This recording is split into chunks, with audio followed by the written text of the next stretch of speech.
From the far reaches of space to the darkest places on Earth, join us as we explore the haunted, the cryptid, the creepy, and more. Exposing Reality Radio presents the Spectral Wolfpack Show, your paranormal nightmare, with your host, Alexander Bobolinsky.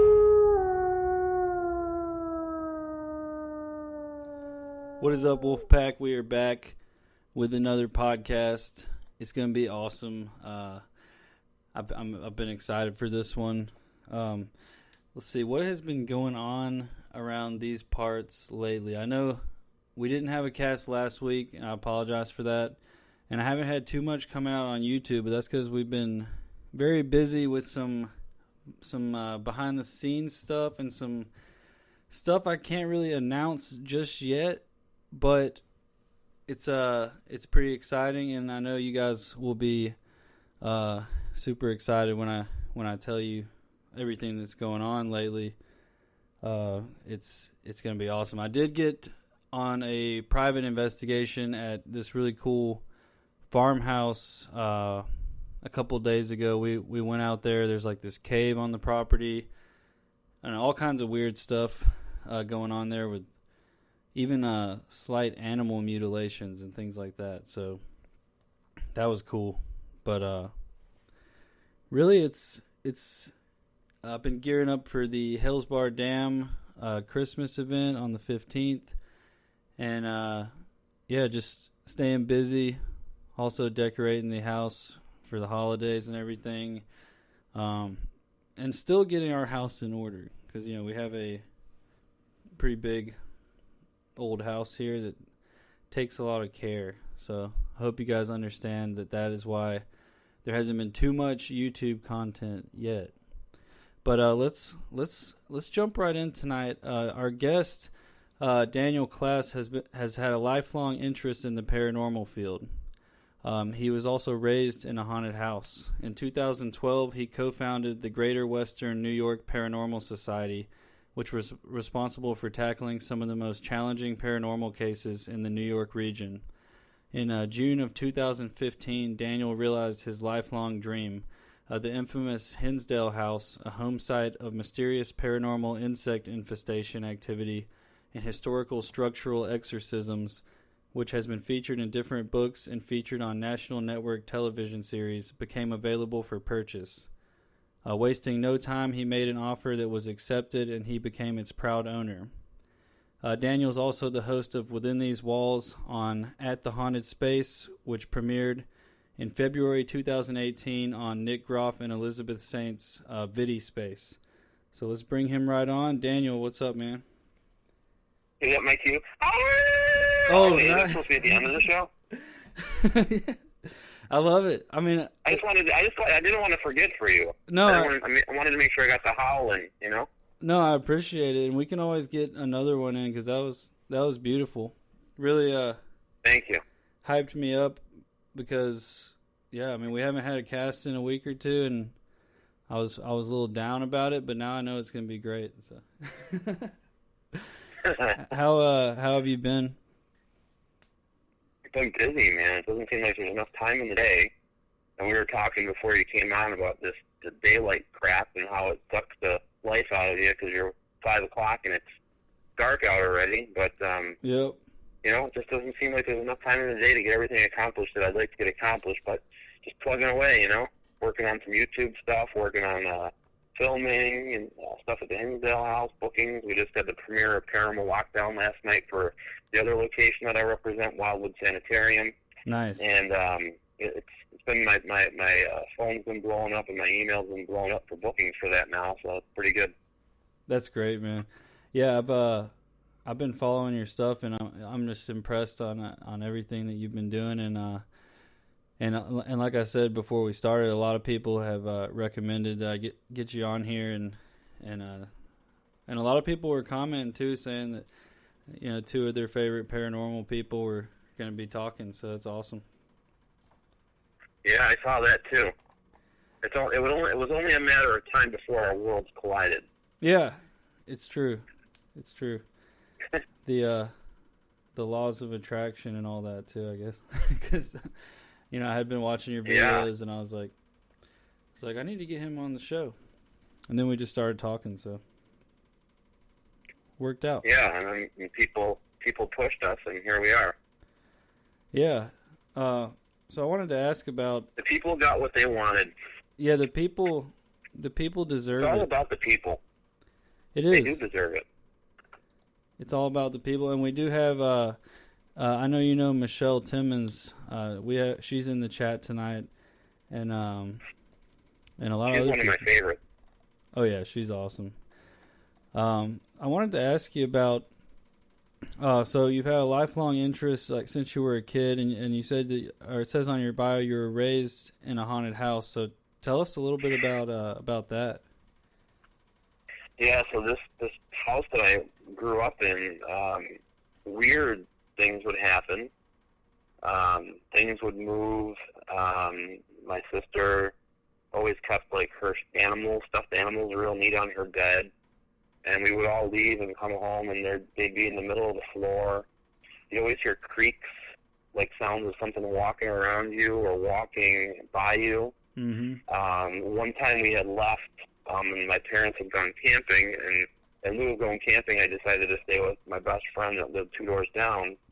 And we were playing with our G.I. Joe guys, and I went to my house to go get my G.I. Joe guys, and we opened the door, and it sounded like they were singing.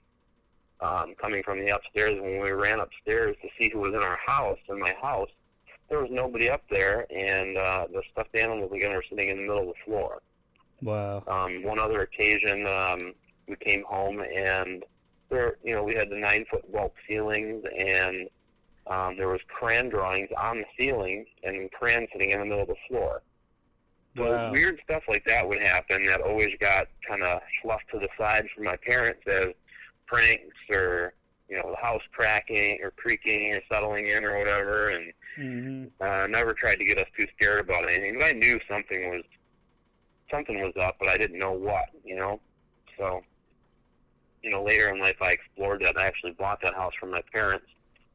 My kids started having kind of the same things happening, except now we were getting sightings of these kids' spirits.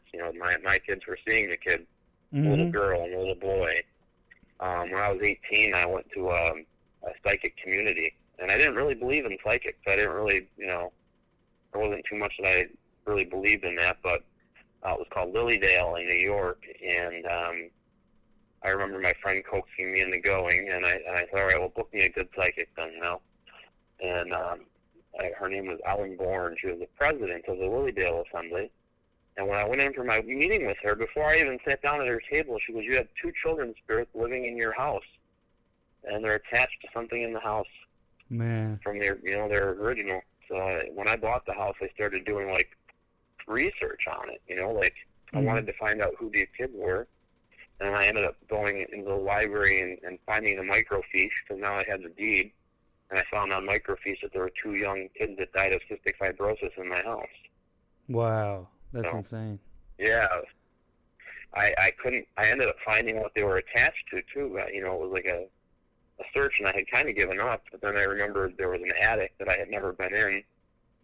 When I went up in the attic, there were these boards up against the back wall, and I had no idea what they were. And I crawled through the attic, tiptoed on the little boards so I didn't fall through the ceiling, and they ended up being paintings of a little boy and a little girl that were original to the house that just been sitting up there.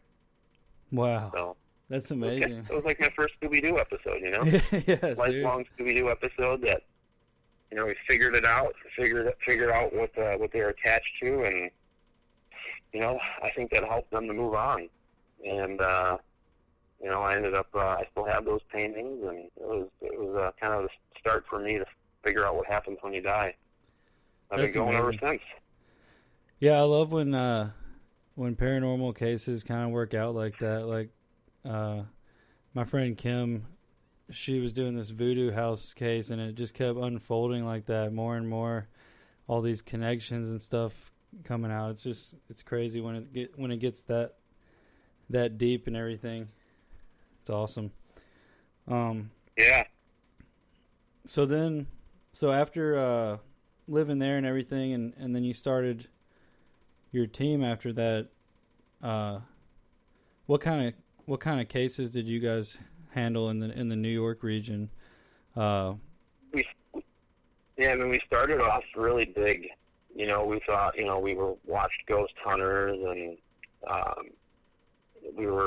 think we're going to be big bad paranormal investigators. And we started, our first investigation was old Fort Niagara, and it was a catastrophe, and I was ready to quit the first day. And it was just so unorganized. It felt like I went there and wasted time. And my co-founder, Cameron, sat me down and he goes, you really need to rethink this. You need to look at what we caught. And we're reviewing evidence. We caught this amazing picture in the French chapel of a silhouette of a person. And even as crazy as the night was, we caught some really good evidence there. And I was rethought everything, and we kind of worked everything out. And now the team, all these years later, the four of us are still together. The part of the team does the Within These Walls shoot with me, and we've been together for almost 10 years total. And we know what to expect out of each other. We know what to do. We just know the ins and outs of working with each other. And it's great. So smooth now. Everybody knows what they got to do. So. That's awesome. But yeah, we've been started off big, and then we started helping out a lot of residential cases. There were sometimes when there was stuff that I didn't understand or want to get involved with. So we the whole purpose of working with other people, meeting people in the field and people that can take care of certain things and work out different things. So we tried to work together with a lot of teams and branch out and meet people and then try to see how they do things and how we did things and just kind of work together with everybody. And if something popped up where I couldn't handle it, we had a kind of a network going here. It seems like there's a lot of drama sometimes in the field. Like you go from state to state, but there's some states and some areas where it's like, wow, this is really revigorating, and invigorating. And I can tell you, Western New York is where I investigate and where I do it. It's very refreshing because everybody, all the teams I know work together. That's and awesome. We're all on the same page, and if there's ever something that pops up that somebody can't handle, we pass it on to the next team, and it's really cool. That's how we are here in Alabama too. Like all the people that I know in the community from Alabama, like we do the same thing, and I like that you said that too, because we always hear the stories about some teams going in and riling something up in someone's house and then just leaving them and not helping them. Yeah. So it is always good. Until I started venturing outside of New York State, I didn't really see it. I'm like, what are these people talking about? But I do see it now, but I just try to stay away from it. Yeah. Yeah, I mean, I do some residentials, but I'll normally, try to pass it on to to my friend Kim's team, who actually, that's like one thing that they specialize in is that. So, and I think my friend Frank, he's from Alabama too, and he on the show he was on, he was talking about how, he goes in and sometimes finds that like high EMF could be a problem with causing people to have experiences and making them hallucinate and whatnot. And he's actually solved a few just through that, like finding something that was wrong with their electric, which is That's amazing. Well, it's good. I mean, when you can go in and help somebody that's generally scared or not knowing what's going on, I mean, that's the best feeling in the world, be able to give closure to people and maybe change their life, and I think that's a lot of what our jobs are, is to help people understand and hopefully, be able to change a negative thing that's happening in their life. So. Yeah, definitely. That's awesome. We got a question here from Deb in the chat. She said, can you ask Dan his opinion on why it's so haunted out in that area of the States? What do you think? Well, I mean, everything would just be serious. I think that everywhere I go, there's hauntings, but I mean, it could be that we're right next to the Great Lakes. We're in between two of the Great Lakes and the Niagara River. That could be a conduit of activity, some type of conduit for the spirits, like being, not to mention the Buffalo Western New York region has so much history with the wars. Yeah. Old Fort Niagara, Fort James, and it was the largest, besides for New York City, the largest city in New York State. It was the population was almost 750,000 people at one point back in the 1800s, early 1900s, and big mob area. And a lot of back then in the Depression, a lot of people moved west, but then a lot of people stayed in the East Coast. And you go back and you read all these articles, and there was a lot of suicide. People were, so depressed that they were taking their lives. And it wasn't written about a lot in the papers, but you can find stuff about it if you do some good research. Like I do tours at the Statler Hotel, which was also on Paranormal Lockdown. Seems like I've been able to provide a location for each season now, but it was the more that we research it, the more we find out about deaths that happen there. People came there to take their lives, and it's just it was settled on first, so maybe there's just more activity because of that. Definitely. I mean, this is where the wars with the Indians were fought. There's more burial grounds here than we even know, probably. Yeah, I always wonder about that too. Like, because the more research I've been doing on my house was built in around 1902, and and the more research I've been doing, like we found out that the community we live in, it's called Muskota, which they named it that after finding so many arrowheads from the Muskogee Indians in the area. So yeah, you just start, finding out all these little things, and I've been finding a lot of these weird mounds out in the woods and stuff, and I'm wondering like what could be out there, what's buried out there, what has the land seen. Yeah. I'm interested to find out more about the Hinsdale house. Like, so in 2015, it went up for sale, and you went straight and got it, huh?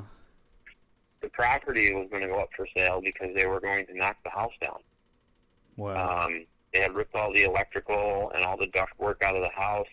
It was uninhabitable. I mean, it was at a time where there hadn't been people living there for years. Mm-hmm.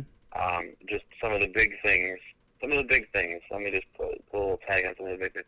There is, in the room where everybody thinks the portal is, and if anybody's seen the episode of Paranormal Lockdown, where all the flies were in the window, that room underneath the floorboards actually had a honeybee hive that can be dated back to around 1970, at least. And the hive had about 500,000 honeybees into the floorboards of this room. I had to get them taken care of. I couldn't have people come to this house and investigate the house with the possibility of getting stung to death. So it was a situation where I had to call beekeepers in. It was costly because I didn't want to kill them. They're honeybees. They're not like they're hornets or something. Or these are the big guns that we need around. Yeah. So I had to have them removed safely and moved to a honey farm and patched that up. So on the back of the house, there was been a lot of patchwork done. Like cheap patchwork because we didn't have the funds to get the right type of siding or anything like that. And the roof needed a complete tear off. It was leaking. The kitchen ceiling had black mold in the sagging, and that all had to be taken care of. A new septic system was needed. A new well was needed for water if we were ever going to use the toilet, or unless we wanted to run down to the pond and get buckets of water every time we wanted to use the bathroom. I mean, we had to get a well drilled and the new septic system done. Not to mention all the patchwork on the house, the painting, it's been a constant upkeep. The grass was 4 feet high when I first got it. We've been fully taking back the property. So it was I remember telling my wife, hey, I got this income property down in the Southern Tier, honey. trying to talk talked some sense into her about me buying it. You know, like really, there was more cons than there were pros. Yeah. But something really pushed me to buy it because of some of the personal experiences I had there and the passion that I had for the field. You know, and always seeing places get knocked down and that's it. You know, I mean, this place had the stories, it had the folklore, and it had the activity that, you know, deemed to save it. And that's kind of what my focus was, to try to save it. So. Yeah, that would have been so sad if it got torn down. Like, I'm glad that you did that. I mean, I'm sure the hard work is paying off, and you're also restoring that amazing location. The coolest thing about the whole experience for me, yeah, it was everybody in the paranormal field that kind of helped pitch in, and they still do to this day. Yeah. But I remember that June, I didn't know how I was going to have this roof done before winter. You know, I was trying to run some tours, trying to raise some money, and trying to do what I could do to, you know, try to save the place, because probably wouldn't have lasted another winter with the patchwork that needed to be done. Mm-hmm. And I threw on Facebook, you know, I'm just going to have a day of caring, and whoever wanted to show up, these are the supplies that are needed. I'm going to get this, and this, and let's just see what we can get done, you know. And it was like 64 people show up. Wow. Paranormal investigators with lawnmowers, ladders, nails, caulk, paint, I mean, you name it, weed whackers. And I remember the team, the Ghost Hunters of the Southern Tier, George and Don Hoffman, came and brought lawnmowers, and they were mowing the lawn and weed whacking and just taking back the property and helping with the roof. And there was just so many people that came to help, and we ended up getting that roof done for a fraction of what it would have cost if I would have had a company come out and do it. So it only cost $4,000 to do a complete roof tear off and put a new roof up. So it was amazing. That's incredible. And that's the type of response that I've always gotten from people.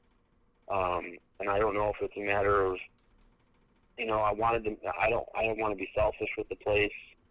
You know, I wanted to have it for everybody, you know, because it's got to be a team effort. It's not going to be, you know, you hear some teams that I run this place or I run that place. You know, everything's got to go through me. You know, I have a team of people at the Hinsdale house that work together, and even though I'm on the dotted line and own it, it's not for me. It's for everybody, you know, and we all work together and keep prices fair, you know, like, we're not out to make a killing. We just want to keep the place upkept, you know, and let everybody come in and investigate, and hopefully bringing good investigators in. And the more investigators that we bring in, the better chance that we have of uncovering some history or some new type of evidence. Mm-hmm. And it's just amazing. I've been keeping a log since I've owned it. Yeah. And every team that's come in there and anything that they've caught, anything that's happened, you know, so we have statistics. And, you know, can ask most of the teams that have come out and look at the reviews. I mean, it's not just this guy saying that's happening. It's all these people that come out, all these teams. You know, we had teams from 5 different countries there last year. 5 different countries came out to the Hinsdale house. It's crazy. That's beautiful, man. That's awesome. So as far as we go off in tangents, man. We need another howl. Why don't you give us the howl? It's kind of weak. That's the howl for the half-hour mark. There you go. Half-hour howl. I wanted to ask a little more about the insect infestation. Now, was that something that was reported like before that episode and everything? It's still ongoing. It's still ongoing to this day. And I don't know. Yeah, like these insects, the flies and the Japanese beetles. Yeah. They'll come out of nowhere, and they'll be loaded in the windows upstairs. They'll come out in the middle of the, you know, they'll be like below zero, and we'll have flies buzzing around. I'm like, what in the hell? What? It doesn't make any sense to me at all. You know, that there's flies buzzing around and it's sub-zero out right now. But they're there. They always seem to be there, and I don't know where they're coming from or how, you know, how to get rid of them. And it's funny because I'll come there and there'll be maybe 1,000 flies up in the window of Mary's room, and then I'll come back the next day or the day after, and they'll be gone. But the flies, there's no dead flies anymore. I mean, you'll get a few here and there, but you'd think you'd have 1,000 flies laying there. Where did they go? You know, like, where are they going? Just doesn't make any sense. Seriously. So weird. Gwen had a question about that. She said, do you have a theory of why insect infestations are connected to negative hauntings? I don't know. I think they're connected to the energy. Maybe there's an energy draw or energy pull. Mm-hmm. I don't want to necessarily say that it's, you know, I think that the movies have deemed that as a negative, you know, and things like that. But, you know, there's that room upstairs where all the bees were and the flies go. There's a different feel in that room. You get EMF spikes out of the blue. And I don't know, I think that they could be drawn to some type of energy field, like an EMF. Mm-hmm. And that might be the pull for them. I mean, there could be a positive or negative haunting associated with that EMF. We don't know, you know, but it's, I think it has to do with the energy field and why they're going where they go. Yeah. I know that there was one at the Benton farmhouse in Kentucky. I remember Eric had told me a story about this one window that was covered in flies one time. And, you know, of course, like you said, it always reminds you of the movies, like The Exorcist and everything. So the Hinsdale house had several structural exorcisms, or they did a mass, then they did a structural exorcism, then there was an exorcism performed on a person. There was a total of 2 exorcisms, a structural and one that was performed on a person. Wow. The structural exorcism, you know, was done in the 1970s. There was this family that moved in, and poltergeist-like activity in the house was affecting them, and things were flying. The youngest daughter was getting affected the most. They were seeing inhuman-like animals, cryptids out in the forest. Clara, the mother, she actually wrote a book about her experiences in journal form called Echoes of a Haunting. And we've been able to reprint that book now because Nick Groff got the book rights for it, which is amazing. Yeah, because awesome. we weren't able to get any more copies of that. So, and Claire is benefiting, you know, finally from that, and people are actually able to read the book from her words, you know. Wow. But they, you know, they were experiencing these poltergeist activity for almost, you know, lived there for about 4 years. Ed and Lorraine Warren came out to the house before they bought it. So the people that bought the house in '69 had to have known that there was something up. You know, they were digging ponds. It was originally 100 acres, and they had started digging ponds on. They sub-parceled it out into 10-acre plots and dug ponds on the properties to try to coax hunters or people from out of town just to make it more valuable for people. And I really think that that's probably when the turning point was, is when they were digging these ponds. I think they unearthed something, and it's been there ever since, you know, and been kind of a spiritual warfare there. Yeah. Yeah. But this priest, he was at St. Bonaventure University, and he studied occults, and it was probably a pretty big taboo thing back then. You know, this was before the movie The Exorcist came out, and there's this family living on a hill that's getting the headlines in the paper that there's ghosts in the house, you know, and can you imagine how ridiculed they were, kids at school and everything, you know. But the priest tried to help them through conventional means, doing a mass in the kitchen, you know, nothing worked. You know, then he got a structural exorcism sanction from the Catholic Church. Brought a film crew out, the psychic, his name was Alex Tanis. Kind of did an assessment of the place and did the structural exorcism. And, you know, I have a copy of what happened during that you know, while it was going on. And so the house shook, and it sounded like it was screaming while they were doing this. And, you know, it subsided for a little while, but then it came back full force. And finally, the priest, Father Alphonse, told the family, you know, my best advice is for you guys to get the heck out of here. Nothing more I can really do. Wow. So I hightailed it out to the West Coast.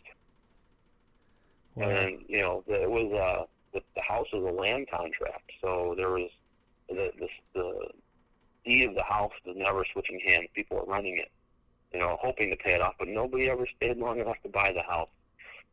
Many people moved in for a month and left, abandoned it. But this one family I interviewed stayed there, and it was the early 1980s. They were in there for a month. Their dog committed suicide running in front of a car, and they left all their belongings in the house because they didn't want what was ever in the house to know that they were leaving. Wow. You know, just like crazy stuff like that. Oh So my it just kept going back to the family that bought it, you know, and it was kind of crazy.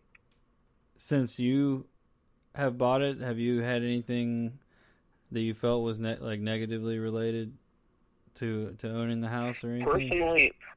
Personally, no. Nothing negative. Have I heard growls? Have I heard things like that? Yes. Mm-hmm. But I also feel like, you ever like get that feeling like you're put in a position for a reason? Yeah. Like I feel like this is a calling for me to maybe buy this place and to help renovate it. And I don't know, I'm such a positive person. I try to stay away from negative crap. Now, there's been stuff that has affected people there in the house. It's why you know, when you go into an investigation, you always want to stay on your toes and stay positive. And for sure. You know, and I always tell people that before they come in, and I actually don't let anybody just come into the house. I talk to everybody before they come, make sure that they're experienced and know what they need to do in case something were to happen, you know. Yeah, definitely. Because it's there's definitely something negative there, but what they deemed demonic back in the 1970s, you know, I think things could change with the knowledge that we have today with paranormal investigating, that maybe not everything is demonic, you know. Yeah. Maybe it's just a bastard of a spirit or an ass that wants to treat people with disrespect, and, you know, it is what you get, you know, so. Yep. I'm not saying it's not, but I've been involved with a couple of demonic cases in my day, and demonic compared to what's at the Hinsdale house are two different things. So yeah, I don't know exactly what this spirit is that comes out. You know, it's attached to Nick when he went there. It's attached to another investigator. Mm-hmm. One of my regular investigators after Nick left. But when it followed Nick home, and when he went to his house, it was there, and they were catching it and it was kind of quiet at the Hinsdale house. It wasn't like no overbearing spirits there anymore. And then when he did the cleansing at his house, all of a sudden we started getting this burly voice on the EVPs and stuff like that saying, "Where's Nick? Where's Nick?" You know, like calling for him. Wow. And then it also, another investigator, Ed, who comes out to the house, was kind of overtaken one night. He was going there quite a lot, and he actually had to leave the house and not come back for quite some time. Mm-hmm. Because his eyes turned black, and it was kind of like a partial possession. Yeah, and I've definitely, for the most part, like, you know, some people don't believe in that stuff or anything, but I've definitely had some experiences with things like that, and there's definitely that side you have to be careful and watch out for, and be, like you said, on your toes. Even then, it could still, you know, affect you. At least in my personal experiences. So yeah, it's just I always definitely try to come prepared and protected, and yeah, that's which room is associated with that spirit, or is it kind of like the whole house? We get them more upstairs, upstairs of the house. But we sometimes get them in the living room too. Mm-hmm. So it's hit or miss, you know. Yeah. And he's not there. He doesn't come out all the time either. So there could be teams there, and they're not getting him at all, but they're getting maybe other spirits that are associated with the house. That was like one of the things for me. Like when I started investigating that house, I had gone there, and my co-founder of the group, Cameron, booked the place, and that was normally something that I did. And he said to our whole team, he says, you know, don't investigate or try to get any history on this place. I got everything we're going to need just show up. And he gave us a date, and it was in December, and I remember heading up there, and it was the most eeriest feeling going to this house, because it's up in the middle of the hill, in the middle of nowhere, no way to communicate with anybody because you don't get any cell service. And you're sitting up in the middle of this hill, and I remember sitting down in the living room, and the first thing he had us do was watch the episode of A Haunting, A Dark Forest, which is actually based on the story of the family that lived there in the 1970s. Uh-huh. And I remember looking at him after we watched it, and I go, "This isn't that house." He goes, "This is the house." I go, "Are you effing kidding me right now? You don't think it was kind of you don't think it was a good idea to kind of let us know before we came here so we could mentally prepare that there was a failed exorcism in this house? Hello? It was, but that night, we ended up getting some really good evidence, it seemed like the spirits in the house wanted to communicate. They want their story to be told, and they want to be able to get it out there, and it's just a means of being able to get it from them. And they knew how to manipulate our equipment. I didn't have to say, "This is your K2 meter, touch it." You set it down on the table, and it just started going off. It was like they were there. "We're here. Hello. Let's move past this primitive form of communication and try to come up with other ways so you can understand what we're trying to say here." We started getting EVPs saying, "I'm dead, I'm buried, find me," and this stuff that's associated with the basement and the folklore of the house were really coming through, and it was just really, that's what really drew me to the place. That's what really kind of made me want to get it even more, I went back to investigate after that, because it was like any other place that I've ever gone to, you sit for 6, 7, 8 hours and be lucky if you got an EVP. This place, you get them all the time, and I remember I started trying to do some research on the house, and then I found about this family that lived there.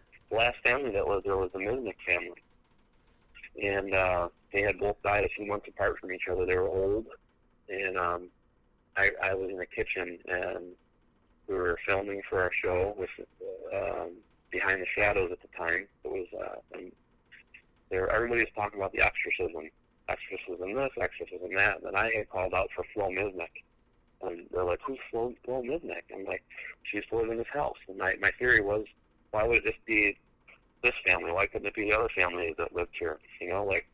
And all of a sudden I got this tingly sensation up my arm, and my K2 meter in my hand started going all the way to 5 milligauss, or 20 milligauss, I'm sorry. And I had a conversation with Flo Misnick that night, and I felt very, very compelled, okay, there's more to this place. We got to find out what was making this place tick. And I continued to have a conversation with a K2 meter, and I had asked her to hold my hand as I went up the stairs. This is all on film. This is all on my YouTube station. And I said, "Well, will you hold my hand as we go up the stairs?" And the K2 meter stayed lit in my hand all the way up the stairs until we got to the master bedroom. Wow. Until we crossed over into that room where all the flies are. And then it was gone. I couldn't get her back. So I was like, stories like that for me are what really pushed me to save it and buy it. Yeah. Because you just don't get that type of evidence when you go to places, all the time. So it was crazy night. It's been a crazy ride. Yeah, it sounds like it. That's awesome. I'm glad that you're the owner now and can continue its legacy. So before 2015, before they were going to tear it down, was it kind of just like an abandoned property where you would go? Or? No, so there was another team attempting to do what I did.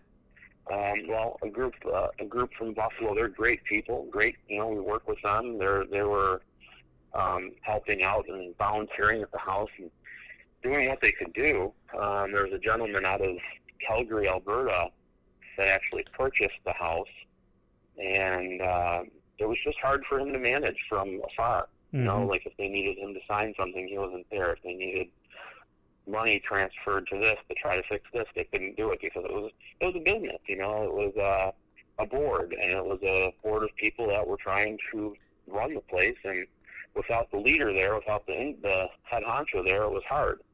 And it got to the point where he stopped paying the mortgage, and something was happening in his life where he just couldn't deal with it anymore, and And after, hearing him on some podcasts and stuff after, it was the house, and he didn't want to have to deal with the house anymore. It was not a bad decision for him. Yeah. And it wasn't something he wanted to deal with, so he had to let it go. So it was they just couldn't get the stuff done that they needed to get done. But they're, in my opinion, pioneers. They started the vision, and I'm finishing the vision. And it just needed to be run a little differently. Yeah, that's great. Too many chiefs, not enough Indians, right? Now there's more one chief and after Indians. Yeah, that's great. Michelle wanted me to ask you about the tree. The hanging tree? Yeah, I think that's what. Or the apple trees. We have apple trees that I found too. Probably the hanging tree. I suspect that's probably the story.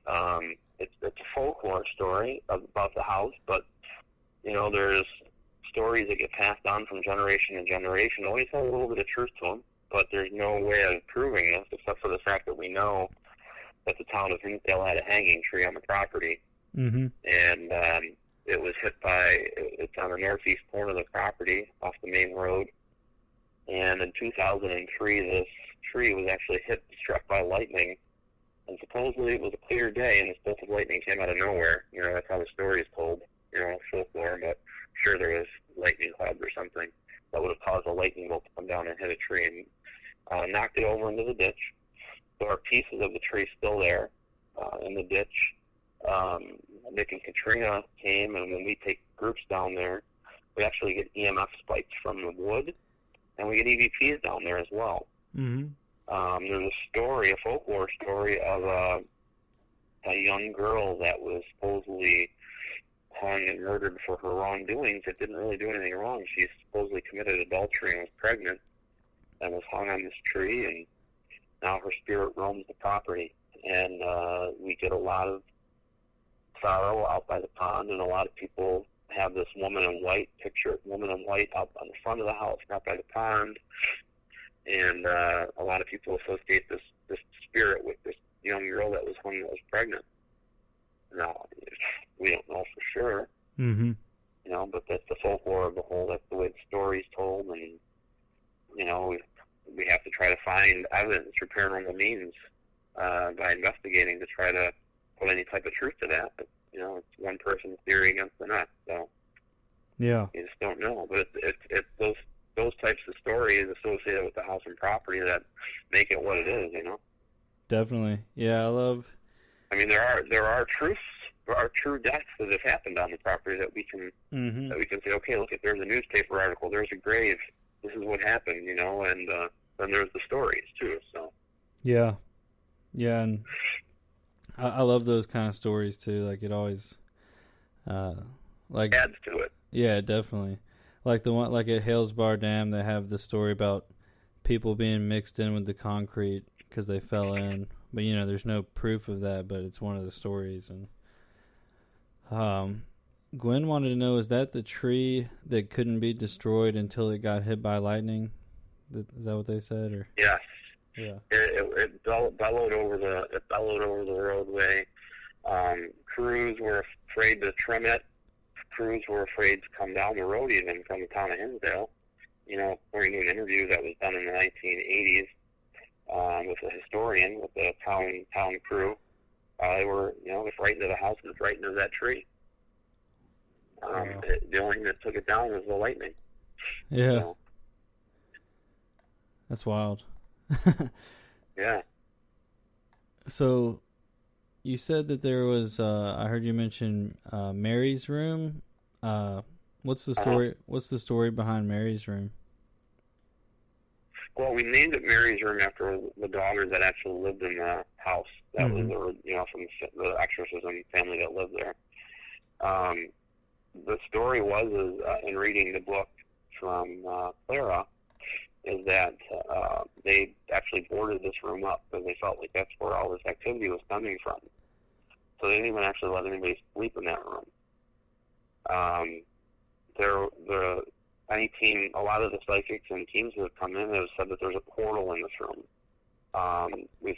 throughout time they've tried to close it, tried to fix it, tried to, and I just feel like there's so much making this house tick. There's so many stories associated with the house that go back to Wicca, that go back to Indians, that go back to Catholicism. I mean, I think there's so many different elements associated with what's going on, and that it's going to take a lot of light workers, a ton of light workers, to come all at once and maybe cleanse it. At one point, we did have an event out there last summer where I had 7 light workers there. I had a shaman there, Chris Button, probably familiar with him from St. Louis, and kind of did like a blessing of the land and property, and it kind of lightened up a little bit. It seemed to have helped, but again, it didn't take away from what was happening in the house. It just seemed like it lightened up the property a little bit. We've been getting pictures. Jeff, are you familiar with Jeff Fent? Sounds. Columbus, Ohio. He's the one that makes like the geo box. He makes the casings for the spirit boxes. Out of wood from haunted locations and stuff like that.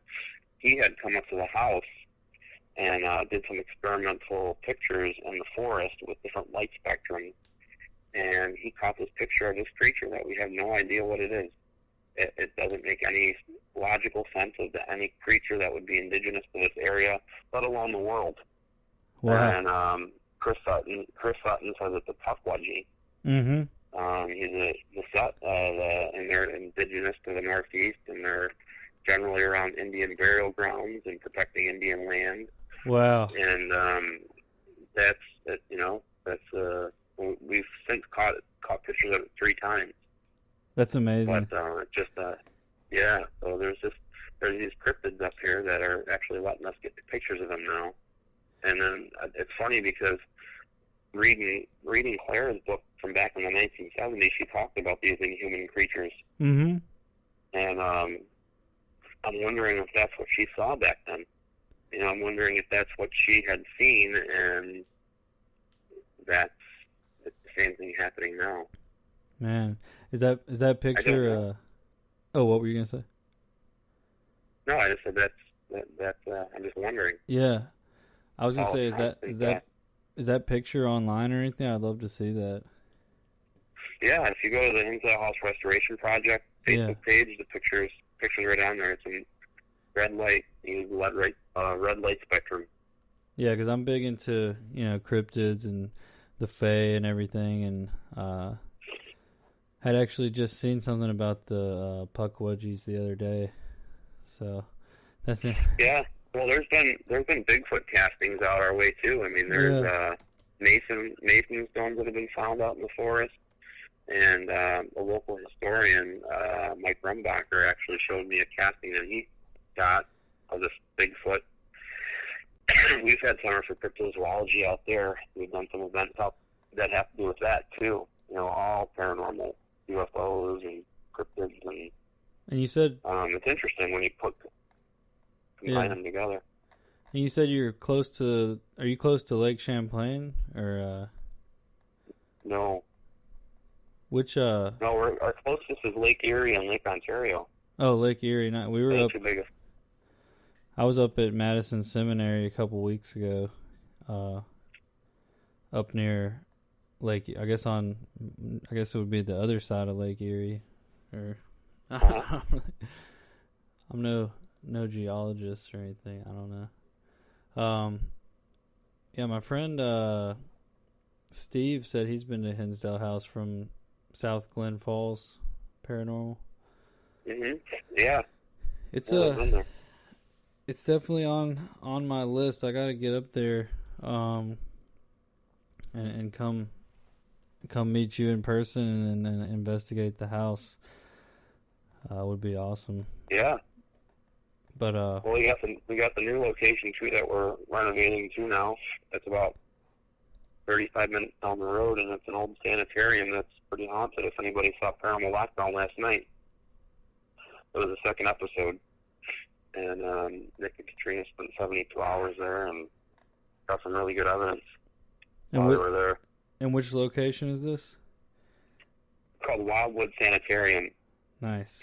It's an old tuberculosis hospital, holistic hospital that was going to be torn down as well. So we're trying to get a roof put on that right now. Yeah, I hate... Up. A lot bigger project than Hinsdale. Yeah, yeah, definitely. I hate that they, some of these places have gotten torn down. You know, there's been several that I've been to that are no longer there, and it's always sad when that happens. Yeah. What are some of your favorite locations that you've done? You know, of course, other than the Hinsdale house and that one. So you're asking me to be unbiased? Yeah, I want to know the unbiased. You know what? The Brushy Mountain State Prison down in Tennessee was an amazing location. Mm-hmm. Man, there's so many of them, and each place has its own place in my heart. You know, it's hard to like pick them. Cause I like going to all locations, and I like working with new people. Mm-hmm. And I'm blessed to be able to do that. You know, similar to what you guys do, go all around and work with people and investigate and go to different locations and stuff. But Randolph County Infirmary out in Indiana was amazing. That's the first time where I've ever had two jail boxes together at the same time. And we performed an experiment there. Jeff went upstairs with his, and I was downstairs with mine. And we each had a set questions, and we were asking them to come down and tell me the answer. You know, so go tell Dan this. Go tell Dan his favorite color is green. Go tell Dan, you know, it was kind of like a game we were playing. Mm-hmm. And no shit did we get the answers that we predetermined over the box while we were performing this experiment from the spirits that were there, going back and forth, giving the answers to Jeff and to me. It was just unbelievable. That's amazing. Yeah. I mean, it was a really cool experiment, really good look, really awesome location. The old Licking County Jail is amazing too. Man, there's so many. Those are some so many cool locations I've been to. And those are some I haven't been to yet, but once again, on the bucket list of locations that's, I always hear about new locations too all the time that I didn't know about. And I actually hadn't even heard about the Hinsdale house until I think it was earlier this year. I think Michelle had actually mentioned it, that I needed to get up there, and then Yeah, she had come out, and I had met her, and I remember she was waiting she was trying to get a ride back to her hotel. I'm like, don't worry about it, stay longer, have fun, I'll give you a ride, you know. I didn't even really know her yet, and she's ended up becoming a really good friend, and she's a good promoter, too. She promotes the crap out of Hinsdale House. That's awesome. It's really nice. Yeah, no, I mean, she's probably one of the biggest fans, one of my biggest advocates for the place, and I really appreciate her and everything she does and tries to help out with. So it's cool. That's great. I have one more question before we start wrapping it up. I wanted to know about you said you'd been keeping like kind of a log and like about the different types of evidence captured, and I wanted to know like what some of the most like reoccurring evidence and reoccurring like experiences that occur there. So shadow figures. Mm-hmm. A lot of people have seen shadow figures in the living room and in the kitchen. They've been documented on numerous occasions. Even through our live feed cameras that we have going on there 24/7. When we put those online and have people watch them for us, we've caught them on there as well. There's this one team, I remember they had written in the book, it was slow, nothing really happened, still got to review our evidence, we'll keep it posted. That was their put into the book, you know, and I had reached out to Bobby, and, you know, she said, well, they're going to review the video footage and let us know and review the recorders. I said, all right. So about 2 weeks go by, and then I get a call from her, and she's like, oh, my God, Dan, you got to see these videos. I go, well, what happened? She goes, you're not going to believe what happened. And she sends the videos over to me, and they're sleeping. You know, they're sleeping. They put static cameras on them while they were sleeping. And as she's laying on the couch, she's kind of arched, kind of like a V, where her stomach would be facing the cushions, and her butt sticking out the end, right? And she had it was warm out, it was June, and she had just a sheet on her, And in the video, all of a sudden, this arm, the looking arm, goes underneath her blanket, lifts up, and then drops down. You can see the make of an arm underneath the sheet. Wow. And a couple minutes go by, and then right where her stomach was, like the stomach area, all that's surrounded or separating her is the sheet, and there's a cushion on both, either side. It looks like a head pops up out of the cushion. Oh my God. Kind of like a groundhog, right? And then it zooms back and forth, and it pops back down into where her belly area is. And then a couple minutes after that, you see a shadow walking in front of the camera, and stare at the camera, and then it just dies, and that's it. I'm like, wow, pretty dead night, yeah. Pretty awesome night. Now, wow. We got some of the best video that I've seen, and they've actually put that on the news. Yeah. It's just amazing. I have it up on my YouTube station, up on my YouTube page, if anybody wants to check them out. I'm glad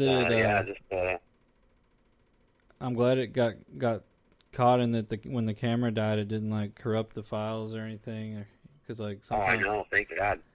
I mean, it's not the best video, but it's still, you can tell it's not been tampered with. The video of video, so it's pretty cool. But yeah, I mean, it's cool because we can kind of pinpoint the areas that are the busiest. Mm-hmm. People are getting stuff by the pond. People are getting stuff in the basement. But it varies depending on when people are there and what type of techniques they're using to try to get evidence. So. Yeah, that's awesome. Definitely. Yeah.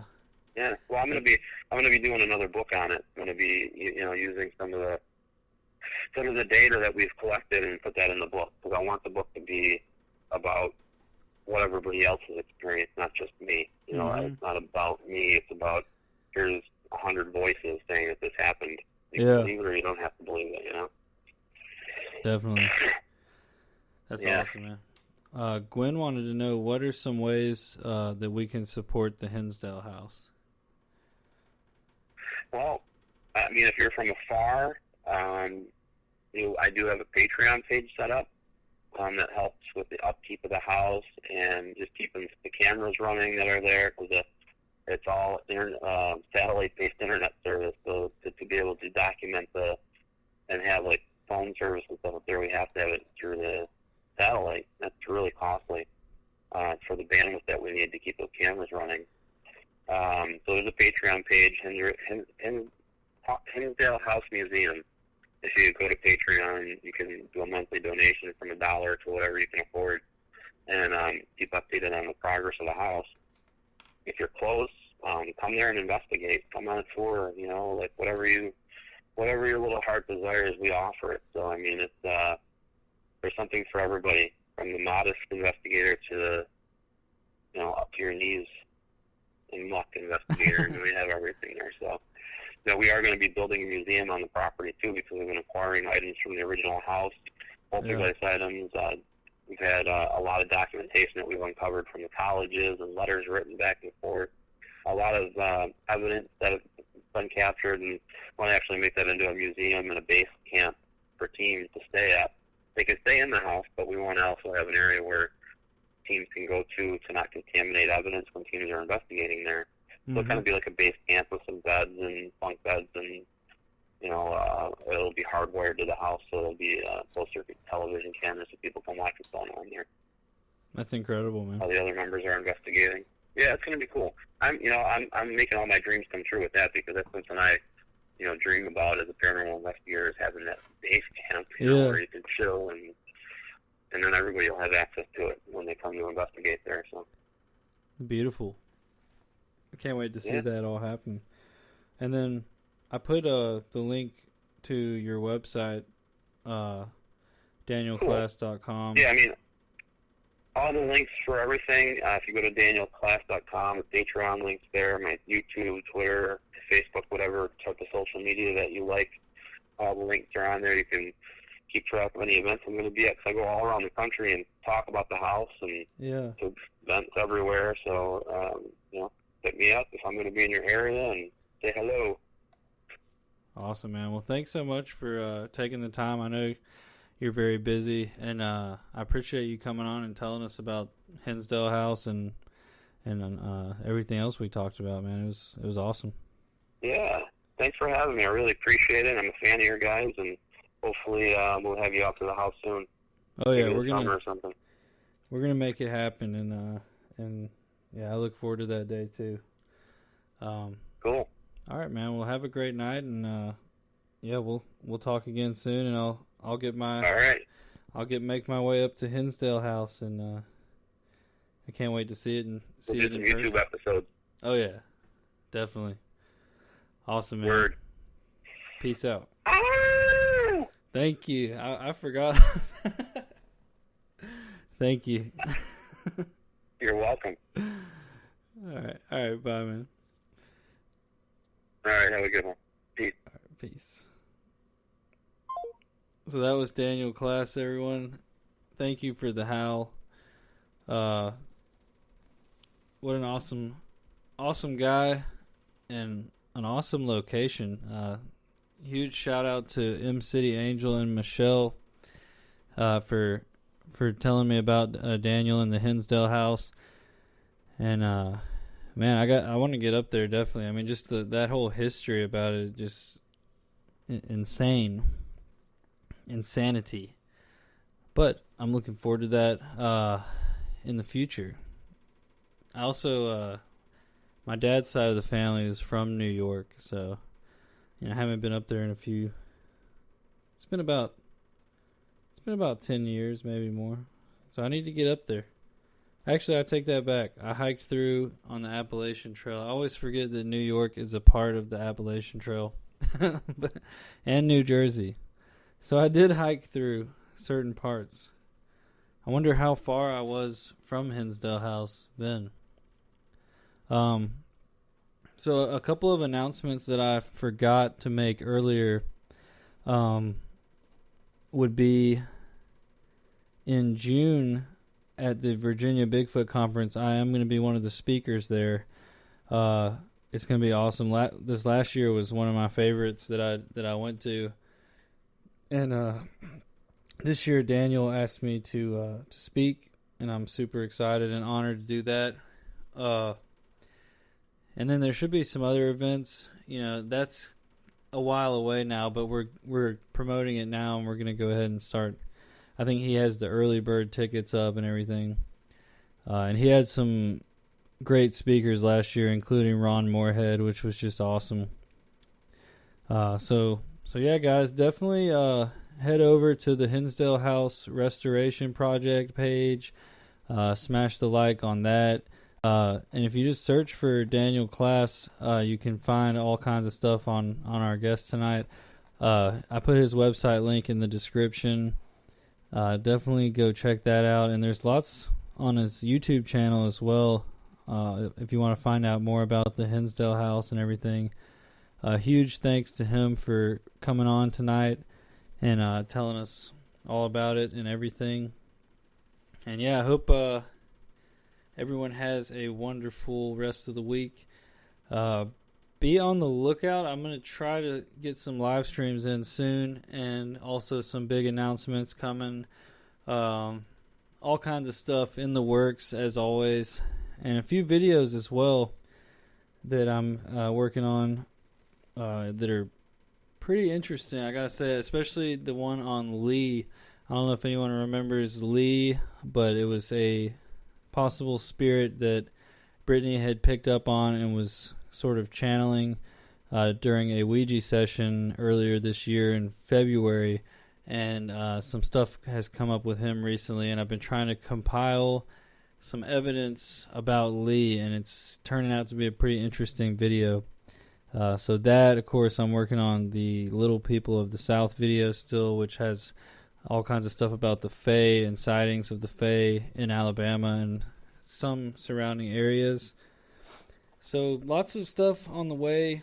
Trying not to ramble, but I'm trying to make sure I don't forget anything, because there's just a lot going on, guys. But big things coming. Should have a huge announcement here in the next couple days, I think, if everything goes as planned. We'll see. Anyway, thank you guys. Thanks to Daniel for coming on and remembering to howl. I had mentioned it to him before. And now I'm going to howl, and we're going to close this out. And I will see you guys again as soon as possible. I miss the Wolfpack every day. We got to get a live stream in soon. Do some ITC. Anyway, guys, have a great night. Have a great rest of the week. And I'll see you guys next time.